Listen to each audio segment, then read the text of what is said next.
उसी के लिए बरकत और आशीषित होगा जो इसके मकसद को, इसकी गंभीरता को और गुड फ्राइडे की जो सीरियस बातें हैं उन बातों को समझेगा। तभी वो आशीष, तभी वो बरकत हमारे जीवन में काम कर सकती है। अदरवाइज हम एक सेलिब्रिटी की तरह है, त्योहार बनाया, चर्च में आए और घर चले गए। आज सुबह से मैं बहुत खुश हूं। मैं बार बार जब इस बात को सोचता हूं, आज गुड फ्राइडे है और आज के दिन जो थे प्रभु यीशु मसीह ने हमारे लिए, मेरे लिए, मेरे पापों के लिए क्रूस पर अपनी जान दी। सुबह से ये बात मुझे सोच कर मुझे खुशी हो रही है। दुनिया में आप वो बात मुझे बताइए, इस दुनिया में यदि किसी की मृत्यु हो जाती है उस दिन को क्या कोई गुड बोलता है? दुनिया में कोई ऐसा व्यक्ति है, कोई ऐसा शख्स है जिसके घर में, परिवार में उसके घर का कोई सदस्य मर जाता है, उस दिन को कोई गुड कह दे? कोई है? कोई भी नहीं है, क्योंकि किसी की मृत्यु को गुड नहीं कहा जाता, किसी की मृत्यु को उत्तम नहीं कहा जाता, किसी की मृत्यु के दिन को अच्छा दिन नहीं करके कहा जाता। लेकिन एक मात्र प्रभु यीशु मसीह है जिसकी मृत्यु के दिन को गुड फ्राइडे कहा जाता। वाई? क्यों? क्योंकि इस दिन सच में कुछ अच्छा और कुछ उत्तम हुआ था मानव जाति के लिए। और आज चर्च आप इसलिए आए ताकि वो उत्तम, वो बेस्ट आपको मिले और आप उसे लेकर जाए यहां से यीशु मसीह के नाम में। Hallelujah, hallelujah. दोनों हाथ उठाकर बोले हालेलुया, हालेलुया। परमेश्वर के वचन निकालेंगे जल्दी से। पहला कुरिन्थियों की पुस्तक, उसका 1 अध्याय और उसका हम 18 वचन पढ़ेंगे। पहला कुरिन्थियों उसका 1 अध्याय 18 वचन।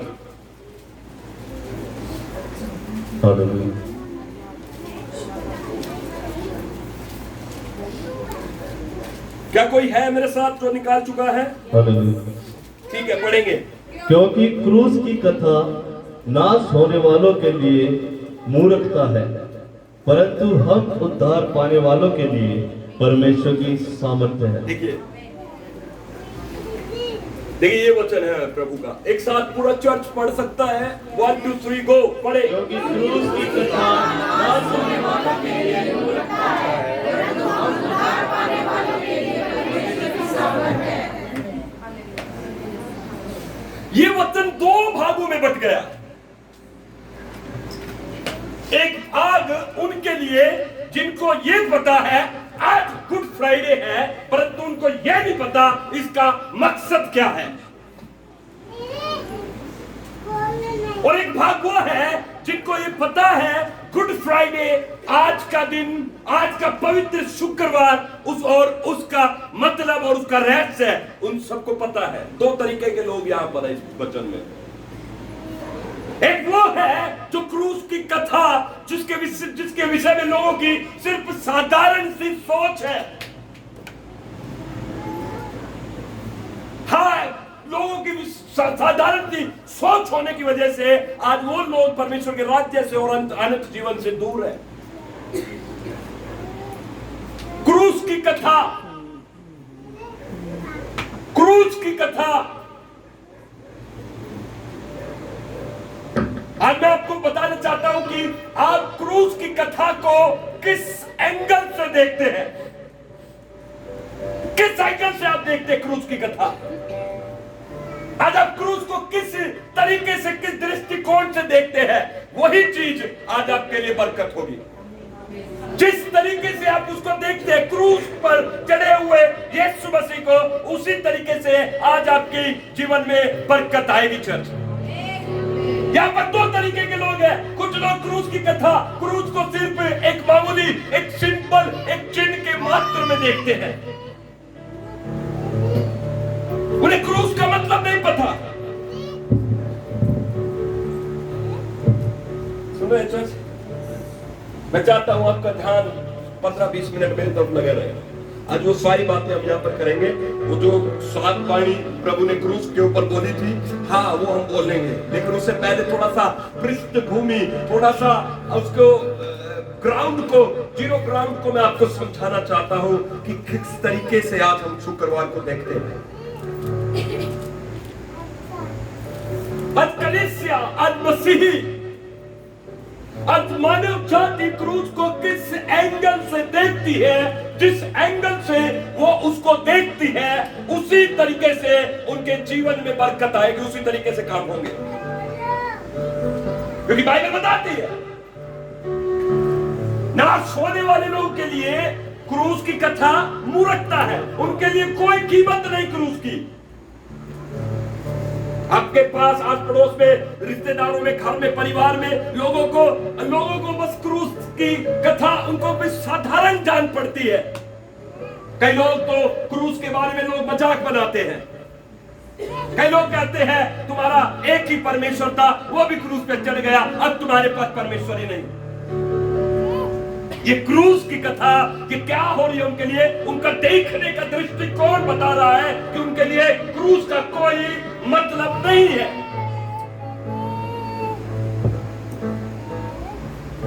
बहुत सारे लोग आकर ये कहते हैं क्रूस पर, यीशु तो क्रूस पर चढ़ा दिया गया था, जब वो क्रूस पर चढ़ गया, वो क्रूस पर मर गया, तो अब वो तुम्हें कैसे बचाएगा।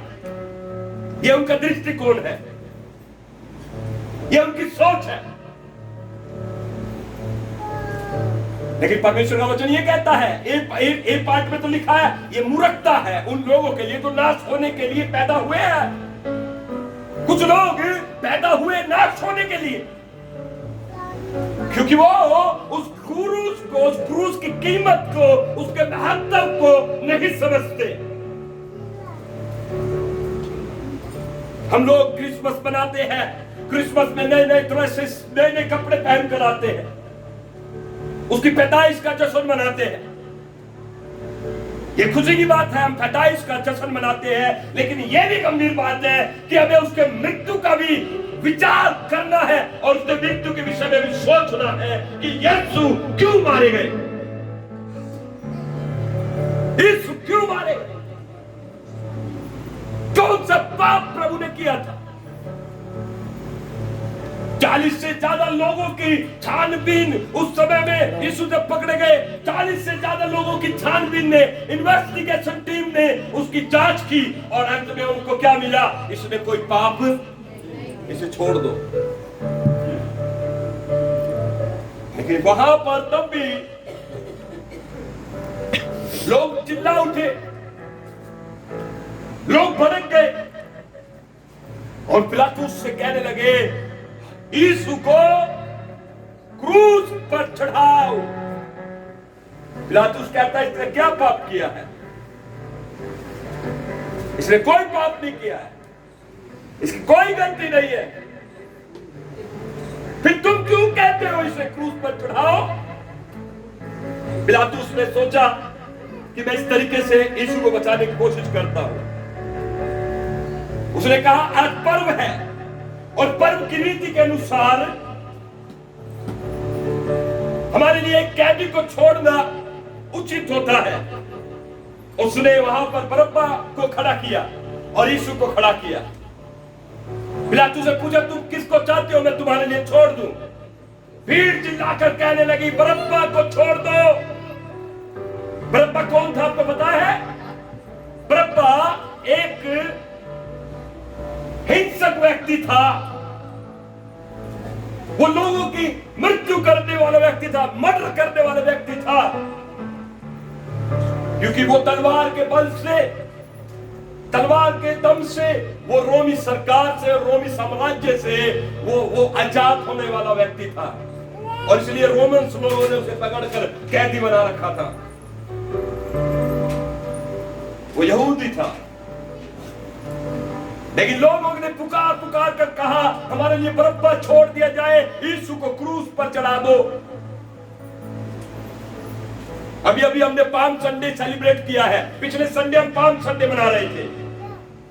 और 5 संडे में हमने देखा कि प्रभु यीशु मसीह के स्वागत में लाखों लोग लगे हुए थे, खजूर की डालियां लेकर यीशु मसीह के आगे बिछा रहे थे, खजूर की डालियां लेकर आसमान में हिला हिला कर कह रहे थे, होशाना होशाना होशाना, दाऊद के पुत्र को, यीशु को होशाना। अभी तो इतना बढ़िया स्वागत हुआ था, और 5 दिन बाद क्या हुआ? लोग क्या कह रहे हैं? क्या कह रहे लोग? क्या कह रहे हैं? इसलिए जब कोई आपकी तारीफ करता है, सराहता है, डरा करो उससे। आज तारीफ करके मुझे खजूर की डाली दिखाकर क्या कर रहा है? मेरी तारीफ कर रहा है, लेकिन कल यही खजूर की डाली के पत्ते हटाकर डंडे बनाकर मुझे मारेगा। कोई नए लोग नहीं आए वहां पर, कोई नया व्यक्ति नहीं थे, वे लोग थे जिन्होंने यीशु को यरूशलेम में पुनः स्वागत किया एक राजा के रूप में। और 5वें दिन उन्होंने डिमांड की कि यीशु को क्या करो। आपको पता है प्रभु यीशु मसीह ने 5 संडे के बाद पूरा सप्ताह काम किया। यीशु मसीह ने 5 संडे के बाद पूरा सप्ताह काम किया। और आपको पता है कि मंडे को जब यीशु मसीह सुबह उठे, तो प्रभु यीशु मसीह जब सुबह उठे तो उसने तुरंत मंदिर में जाकर मंदिर में बैठने वाले लोगों को और जो वहां पर व्यापार करने वाले लोगों को और उनकी पीढ़ियों को, उनकी चौकियों को उलट कर बाहर निकाल दिया और उसे पवित्र किया, उसे साफ किया। मंडे के दिन प्रभु ने मंदिर को साफ किया। और ट्यूसडे जब मंगलवार का दिन आया तो प्रभु ने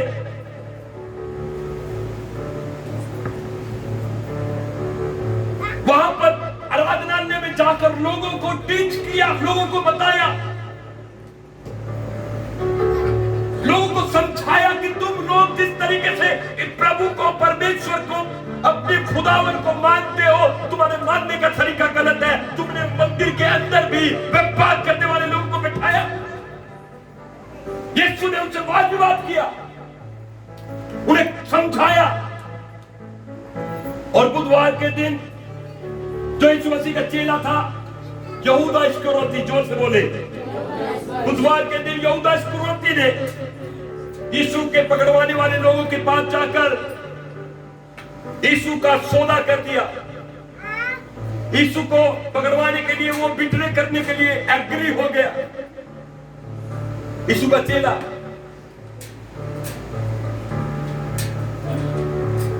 और वीरवार जिसको हम कहते हैं मोंडी थर्सडे,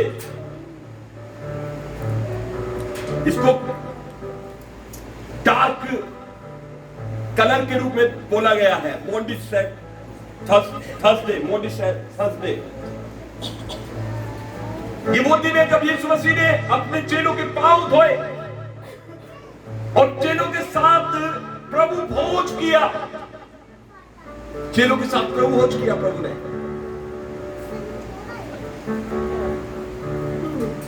और वीरवार की ही शाम को यीशु मसीह को करीब 6 बजे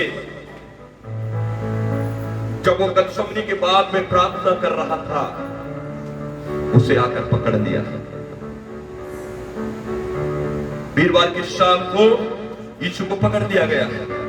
मेरी बात सुनते रहना चर्च। और वीरवार की शाम को जब यीशु को उन्होंने पकड़ लिया, वो यीशु को रात्रि के समय में अदालतों में लेकर गए। उस समय की अदालत जो उसको चलाने वाले लोग थे, कैफा, हन्ना, पिलातुस, हेरोदेस, इनके अदालतों में रात के समय में यीशु मसीह को ले जाकर खड़ा कर दिया गया। और यीशु मसीह के खिलाफ बोल कर ये कहने लगे कि यीशु मसीह ने हमारे यहूदी धर्म को, हमारे लोगों को भड़काने की कोशिश की है और ये झूठा है। और इसके ऊपर बहुत सारे आरोप उन्होंने लगाए। पूरी रात यीशु मसीह को कैफा ने कहा, ये मसला तो तुम्हारा खुद का है, तुम जाकर इस मसले को अपने आप निपटा लो। तो वहां पर हनन्या नाम का जो महायाजक था उसके पास हो गए। हनन्याह ने कहा ये मसला तो मेरा नहीं है, पिलातुस के पास लेकर जाओ। पिलातुस ने कहा ये मसला तो मेरा नहीं है। और इसी तरीके से वो लोग यीशु को रात के समय में, यीशु को एक अदालत से दूसरी अदालत, दूसरी अदालत से तीसरी अदालत, तीसरी अदालत से चौथी, उसको ऐसे ही वो रात के समय में उसको घुमाते रहे। और ये सारे जो अदालतों का जो डिस्टेंस आपको पता है वो कितना था? 30 किलोमीटर। 30 किलोमीटर के दायरे में उसे वो एक जगह से दूसरी जगह, दूसरी जगह से तीसरी जगह, तीसरी जगह से चौथी जगह उसको लेकर फिरते रहे। और पूरी रात यीशु को खड़ा रखा है पैरों पर, यीशु को खड़ा रखा पैरों पर, से बैठने नहीं दिया। यीशु मसीह को पीने के लिए पानी नहीं दिया। यीशु मसीह से वहां पर जब वो पिलातुस के पास उसे लेकर गए, पिलातुस ने उससे कहा सुबह 6 बजे, पिलातुस ने कहा इसको कोड़े लगवाओ। और रोमी शासन के अनुसार एक व्यक्ति को 39 कोड़े मारे जाते थे। ये बाइबल में नंबर नहीं है, लेकिन रोमियो के हुक्म में, उसकी डायरी में ये नंबर है 39 कोड़े। क्योंकि वो लोग कहते थे कोई भी व्यक्ति 39 कोड़ों से ज्यादा सह नहीं सकता, वो मर जाएगा, उनकी मृत्यु हो जाएगी। और आपको पता है यीशु मसीह के बदन में कितने घाव हो गए कोड़े लगने से? 5485 घाव यीशु मसीह के बदन पर थे, पीठ पर थे।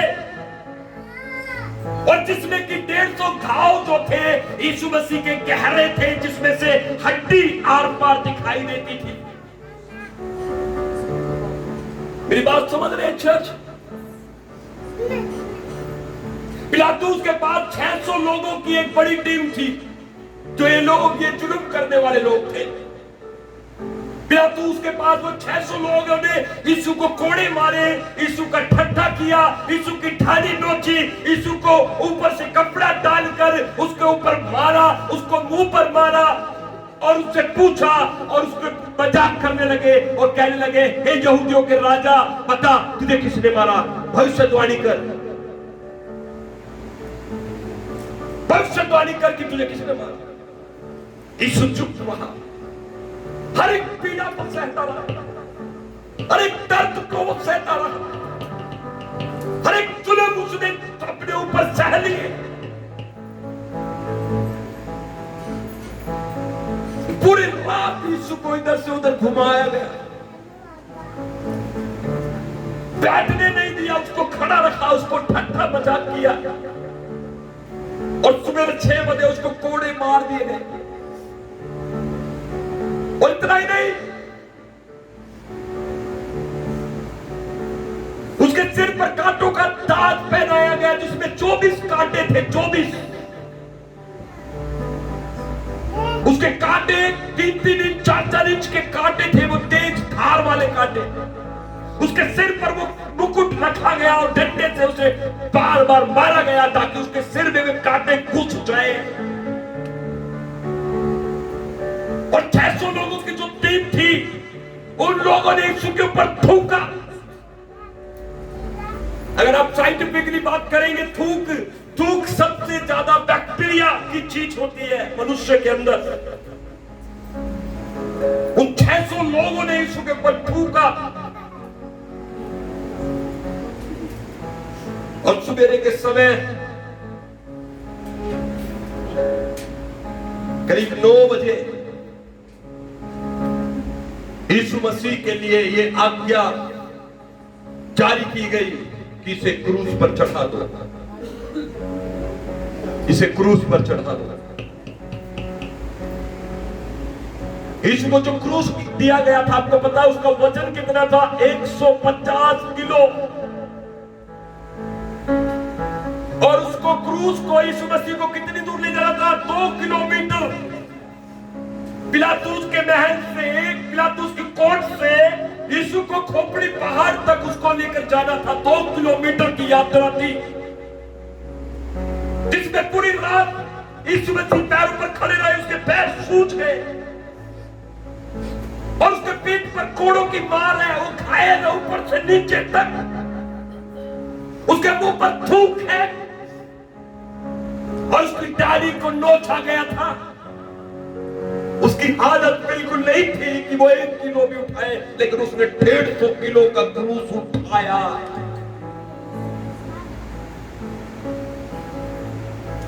उसने 150 किलो क्रूस उठाया और खोपड़ी पहाड़ पर लेकर चढ़ गया। जब उसे वो उठाया नहीं जा रहा था तो उन लोगों ने बेगार में, जल्लादों ने, उन लोगों ने बेगार में एक व्यक्ति को पकड़ा और उससे कहा कि तू यीशु का क्रूस उठाने में उसकी मदद कर। यीशु से उठाया नहीं जा रहा था, लेकिन यीशु के ऊपर क्रूस था। सुन रहे मेरी बात चर्च? और 9 बजे जब यीशु मसीह क्रूस लेकर खोपड़ी पहाड़ के ऊपर चले, 2 किलोमीटर की यात्रा 2 घंटे में यीशु ने तय की। और बड़ी बड़ी 9-9 इंच की कीलें लेकर आए। यीशु के हाथ हथेली पर नहीं, यहां पर, क्योंकि सारा जो नर्वस सिस्टम होता है, नस का, वो यहीं पर होता है। ये हार्ट की नस होती है यहां पर उसके कील ठोकी। उसके हाथ कीलों से ठुक गए। पैर पे पैर रख के उसके पैरों में कीलें ठोकी गई। इतनी पीड़ा, इतना दर्द प्रभु ने सहा। मेरे प्रियो, ये है गुड फ्राइडे। इसको कहते हैं गुड फ्राइडे। इसको मात्र एक त्योहार, एक इवेंट, एक सेलिब्रेशन, इसको इस कदर आप नहीं जानना। क्योंकि इवेंट त्योहार में क्या होता है, हम अपने आप को लेकर आएंगे और चले जाएंगे और जैसे हमें वैसे ही बने रहेंगे। इसलिए पौलुस प्रभु का दास यूं कहता है, गलातियों 6:17 में वो कहता है, मैं यीशु के दागों को अपने ऊपर लेकर फिरता हूं। आज हम अपने जीवन में इस चीज को देखें, जांचें और इस बात को अपने अंदर परखें कि प्रभु ने मेरे जान की बचाने के लिए, मेरे छुड़ौती के लिए, मेरी क्षमा के लिए प्रभु ने इतना कुछ सहा। और आज मैं प्रभु में कैसा चल रहा हूं, वो चीज अपने आप में देखने वाली है चर्च। आज भी बहुत सारे लोग क्रूस की कथा को, क्रूस की बातों को, क्रूस की मृत्यु को वो लोग समझते नहीं है। आपको बार बार समझाया जाता है, प्रभु ने आपको प्रेम करके छुड़ा लिया है, अब आपको संसार के जुए में फंसने की जरूरत नहीं है। अब आपको अपने आप को लाल पीला काला करने की जरूरत नहीं है। आपके ऊपर सिर्फ एक रंग चढ़ चुका है और वो रंग है यीशु मसीह का, और यीशु का रंग ही अपने ऊपर चढ़ा रहने दे। हालेलुया।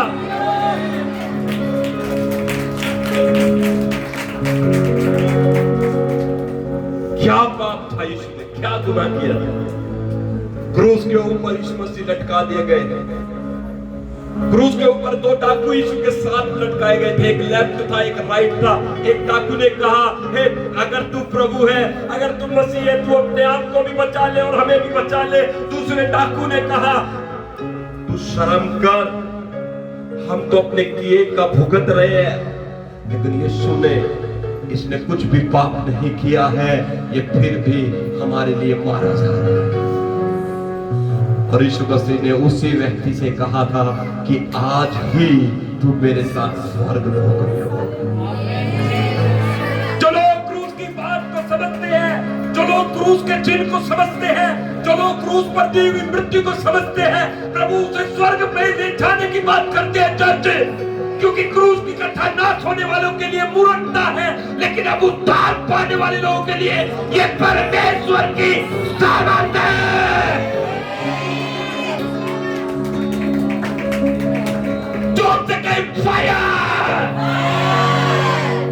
इसलिए मसीह लोग दिखते कमजोर है, लेकिन वो कमजोर नहीं होते। आप कैसे दिखते हैं, इट डजंट मैटर। आपके पास कितना धन पैसा कमाई है, कोई मतलब नहीं रखता, लेकिन आपके पास सामर्थ है। यीशु मसीह की सामर्थ्य आपको दी गई है। जब आप किसी के लिए प्रार्थना करते हैं, उसके जीवन में बड़े काम होते हैं। चलते हैं जो से गए फायर, जो से गए फायर। आपको पावर दी गई है, आपके पास पावर है, आपके पास सामर्थ है। यीशु ने वो सामर्थ आपको दी। वो कुचला गया, वो तोड़ा गया, उसको कोड़े की बात सही, उसके सिर पर कांटों का ताज पहनाया गया, उसके पांव और हाथों में कीलें ठोकी गई। वो इसलिए सब कुछ सहता रहा ताकि आपको वो सामर्थी बना दे। आज के दिन सामर्थी होकर यहां से जाना यीशु मसीह के नाम में। आज के दिन पावर को लेकर यहां से जाना यीशु मसीह के नाम में। आज के दिन अपनी आग को लेकर जाना यीशु मसीह के सामर्थी नाम में। जब आप जाएंगे शैतान डरेगा और भागेगा यीशु के नाम में। आमीन ऊंचा कहे चर्च, आमीन ऊंचा कहे चर्च, जोर से कहे पावर, पावर, पावर। आज के दिन से आप निराशा से बाहर आ चुके हैं, बीमारियों से बाहर आ चुके हैं, कमजोरियों से बाहर आ चुके हैं। यीशु के नाम में चर्च आमीन कहे, आमीन कहे। वो अपने हाथों को उठाकर प्रभु से बातें करें, थोड़ी देर बातें करें, ऊंची आवाज में, ऊंची आवाज में, ऊंची आवाज में, ऊंची आवाज में। रेबेने बाबा बाबा ना खाता ना ले ले ले ले ले ले ले।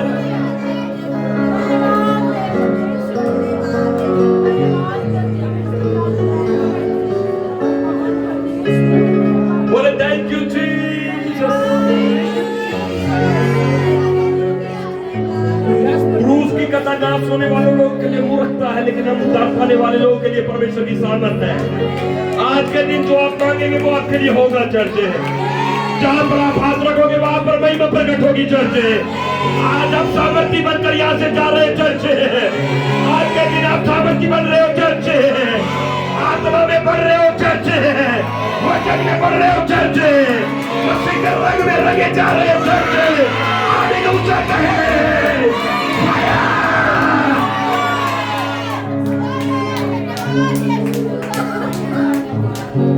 हाथों को ऊंचा करें। और इन सब के बावजूद प्रभु यीशु मसीह ने क्या कहा? यीशु 9 बजे क्रूस पर ठोक दिए गए। कितने बजे? और 9 बजे से लेकर 3 बजे तक यीशु मसीह क्रूस पर थे। 6 घंटे, 6 घंटे करीब यीशु मसीह क्रूस पर रहे। और सबसे पहली वाणी प्रभु ने क्या कही आपको पता है? सबसे पहली वाणी प्रभु ने कही, जिन लोगों ने प्रभु के साथ बेअदबी की, जिन लोगों ने प्रभु के साथ बुरी बुरी बातें कही, प्रभु ने सबसे पहली वाणी क्रूस पर कही, पिता इन्हें क्षमा कर, क्योंकि ये नहीं जानते ये क्या कर रहे हैं। ओ अपने आंखों को उठाकर यीशु की तारीफ करें।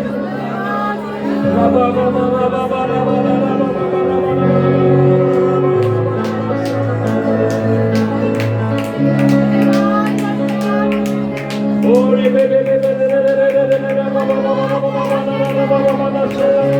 हर जाए पवित्र आत्मा ले ले अपनी सामर्थ को आज, हालेलुया, ले ले अभिषेक को आज यीशु मसीह के सामर्थ के नाम में है। ओ ले ले ले ले ले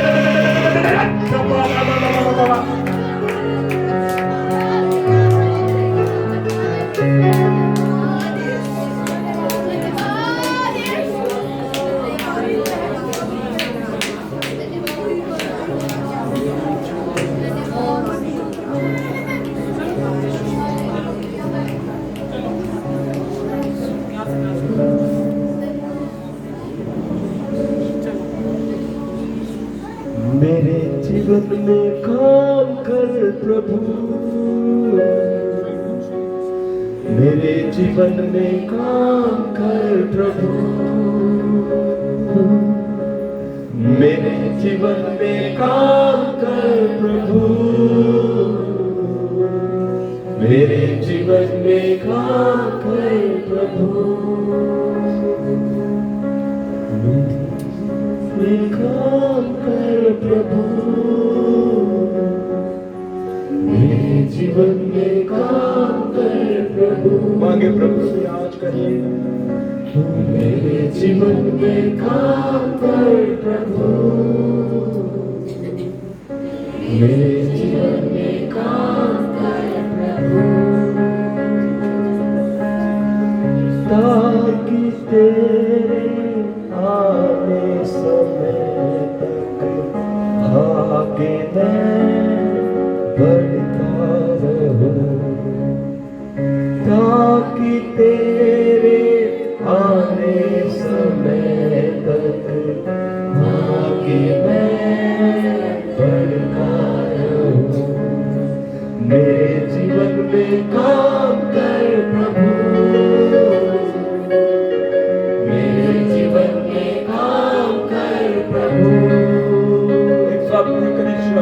मेरे जीवन में काम कर प्रभु,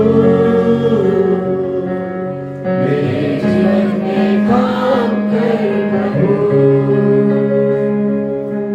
मेरे जीवन में काम कर प्रभु।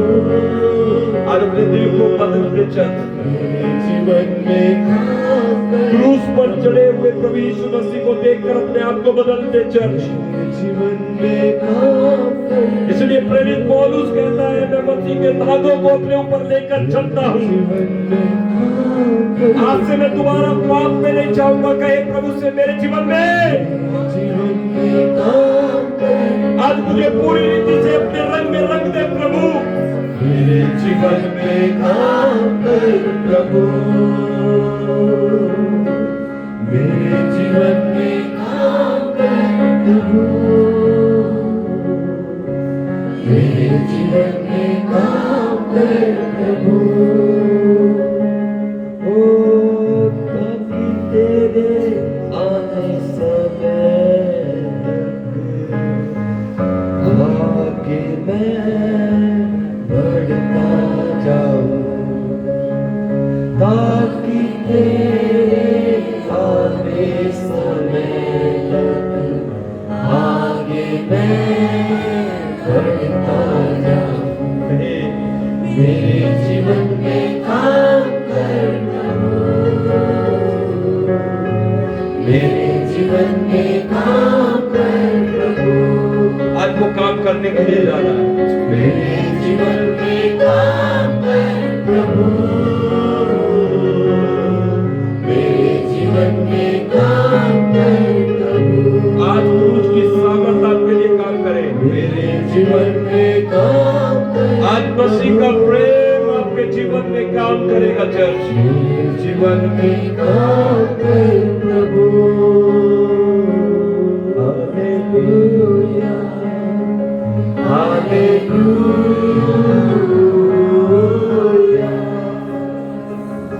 Hallelujah, hallelujah.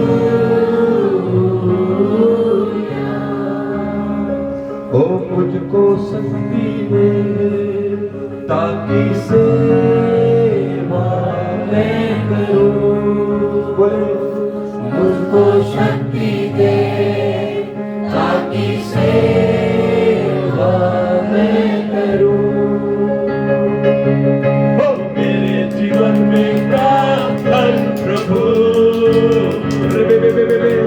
मेरे जीवन में काम कर प्रभु, मेरे जीवन में काम कर प्रभु, मेरे जीवन में काम कर प्रभु, मेरे जीवन में काम कर प्रभु, मेरे जीवन में काम कर प्रभु, मेरे जीवन में काम कर प्रभु। मुझको शक्ति दे ताकि सेवा मैं करूं, मुझको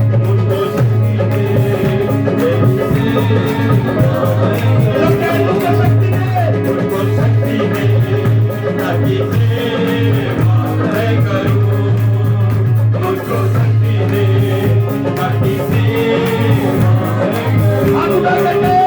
मेरे जीवन में काम कर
जीवन में काम कर। सब इंडिविजुअली व्यक्तिगत रीति से कहें, काम कर मेरे परमेश्वर, ताकि मैं तेरा गवाह बन सकूं, तेरे अद्भुत कामों को देख सकूं मेरे प्रभु। मेरे जीवन में काम कर प्रभु, मेरे जीवन में काम कर प्रभु। और क्रूस के ऊपर प्रभु ने 7 वाणी कही। आइए उस वाणी को सुनते हैं।